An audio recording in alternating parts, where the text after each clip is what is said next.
বিসমিল্লাহির রহমানির রহিম। সূরা ফাতির ৩৫ আয়াত ৪৫। মক্কায় অবতীর্ণ। রুকু ৫। পরম করুণাময় ও অসীম দয়ালু আল্লাহর নামে শুরু করছি। প্রথম রুকু ১। সমস্ত প্রশংসা আল্লাহর, যিনি আসমান ও জমিনের স্রষ্টা এবং ফেরেশতাগণকে করিয়াছেন বার্তাবাহক। তারা ২ ২ ৩ ৩ ৪ ৪ পাখা বিশিষ্ট। তিনি সৃষ্টির মধ্যে যা ইচ্ছা যোগ করেন। নিশ্চয় আল্লাহ সর্ববিষয়ে সক্ষম। ২ আল্লাহ মানুষের জন্য অনুগারের মধ্য থেকে যা খুলে দেন তা ফেরাবার কেউ নেই, এবং তিনি যা বরণ করেন তা কেউ প্রেরণ করতে পারে না তিনি ব্যতীত। তিনি পরাক্রমশালী, প্রজ্ঞাময়। হে মানুষ, তোমাদের প্রতি আল্লাহর অনুগ্রহ স্মরণ করো। আল্লাহ ব্যতীত এমন কোনো স্রষ্টা আছে কি যে তোমাদেরকে আসমান ও জমিন থেকে রিজিক দান করেন? তিনি ব্যতীত কোনো উপাস্য নেই। অতএব তোমরা কোথায় ফিরে যাচ্ছ? ৪ তারা যদি আপনাকে মিথ্যাবাদী বলে, তবে আপনার পূর্ববর্তী পয়গম্বরকেও তো মিথ্যাবাদী বলা হইয়াছিল। আল্লাহর প্রতি যাবতীয় বিষয় প্রত্যাবর্তিত হয়। ৫ মানুষ, নিশ্চয়ই আল্লাহর ওয়াদা সত্য।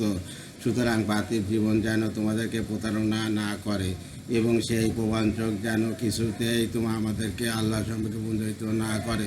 ৬ শয়তান তোমাদের শত্রু, অতএব তাকে শত্রুর রূপেই গ্রহণ করো। সে তার দলবলকে আহ্বান করে যেন তারা জাহান্নামী হয়।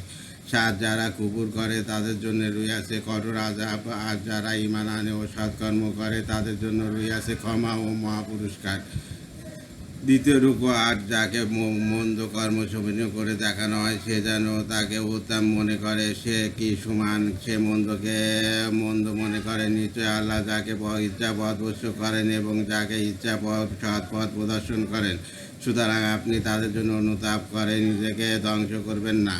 নিশ্চয় আল্লাহ জানেন তারা যা করে। ৯ আল্লাহ বায়ু প্রেরণ করেন, অথবা সে বায়ু মেঘমালা সঞ্চিত করে, অথবা আমি তা মৃত ভূখণ্ডের দিকে পরিচালিত করি, অথবা তা দ্বারা সে ভূখণ্ডকে তার মৃত্যুর পর সঞ্জীবিত করিয়া দেয়। এমনইভাবে হবে পুনরুত্থান। ১০ কেউ সম্মান চাইলে জেনে রাখুক, সমস্ত সম্মান আল্লাহর জন্য। তার দিকে আরোহণ করে সৎবাক্য এবং সৎকর্ম তাকে তুলে দেয়। তার যারা মন্দ কাজে চক্রান্ত লেগে থাকে তাদের জন্য রইয়াছে কঠোর শাস্তি। তাদের চক্রান্ত ব্যর্থ হবে। ১১ আল্লাহ তোমাদেরকে সৃষ্টি করিয়াছেন মাটি থেকে অথবা বীর্য থেকে, তারপর সরবরাহ করেছেন তোমাদেরকে যুগল। কোনো নারী গর্ভগর্ভ ধারণ করে না এবং সন্তান প্রসব করে না, কিন্তু তার জ্ঞাতসারে কোনো বয়স্ক ব্যক্তি বয়স পায় না এবং তার বয়স হ্রাস পায় না, কিন্তু তার লিখিত আছে কিতাবে। নিশ্চয়ই এটা আল্লাহর পক্ষে সহজ। ১২ দুইটি সমুদ্রও সমান হয় না, একটা মিঠা ও তৃষ্ণা নিবারক এবং অপরটি লোনা। উভয়টি থেকেই তোমরা ত্যায্য গোস্ত মৎস্য আরোহ করো এবং পরিধানে ব্যবহৃত গয়নাগাটি আরোহণ করো। তুমি তাতে তার বুক ছিঁড়ে জাহাজ চলতে দেখো, যাতে তোমরা তার অনুকরণ অনুসরণ করো এবং যাতে তোমরা কৃতজ্ঞতা প্রকাশ করো। ১৩ তিনি রাত্রিকে দিবসে প্রবিষ্ট করেন এবং দিবসকে রাত্রিতে প্রবিষ্ট করেন। তিনি সূর্য ও চন্দ্রকে কাজে নিয়োজিত করিয়াছেন, প্রত্যেকটি পথ আবর্তন করে একটি নির্দিষ্ট মেয়াদ পর্যন্ত। উনি আল্লাহ তোমাদের পালনকর্তা, সাহায্য তারই। তার পরিবর্তে তোমরা যাদেরকে ডাকো তারা তুচ্ছ খেজুর রাজির অধিকারী নয়। ১৪ তোমরা তাদেরকে ডাকলে তারা তোমাদের সে ডাক শোনে না, শুনলেও তোমাদের ডাকে সাড়া দেয় না। কিয়ামতের দিন তারা তোমাদের শিরক অস্বীকার করবে। বস্তুত আল্লাহর ন্যায় তোমাকে কেউ অবহিত করতে পারবে না। তৃতীয় রুকু ১৫ হে মানুষ, তোমরা আল্লাহর উপলগ্ন, আর আল্লাহ তিনি অভাবমুক্ত প্রশংসিত।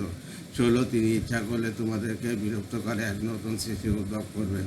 ১৭ এটা আল্লাহর পক্ষে কঠিন নয়। ১৮ কেউ তো কাপড়ের বোঝা বহন করবে না। কেউ যদি তার গুরুতর ভার বহন করতে অন্যকে আহ্বান করে, কেউ তা বহন করবে না যদি সে নিকটবর্তী আত্মীয় হয়। আপনি কেবল তাদেরকে সতর্ক করেন যারা তাদের পালনকর্তাকে না দেখেও ভয় করে এবং নামাজ কায়েম করে। যে কেউ নিজের সংশোধন করে, সে সংশোধন করে স্বীয় কল্যাণের জন্য। আল্লাহর নিকটে সকলে প্রত্যাবর্তন, এবং গুণের দৃষ্টিমান ও দৃষ্টিহীন সমান নয়।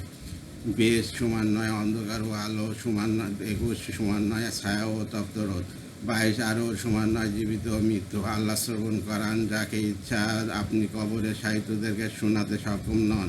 ২৩ আপনি তো কেবল একজন সতর্ককারী। ২৪ আমি আপনাকে সত্য ধর্ম সহ পাঠিয়েছি সংবাদদাতা ও সতর্ককারী রূপে।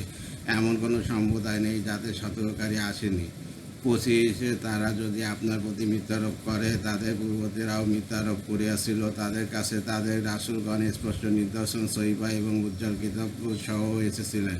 26 অক্টোবর আমি কাফেরকে দ্বিত করিয়াছিলাম, কেমন ছিল আমার আযাব।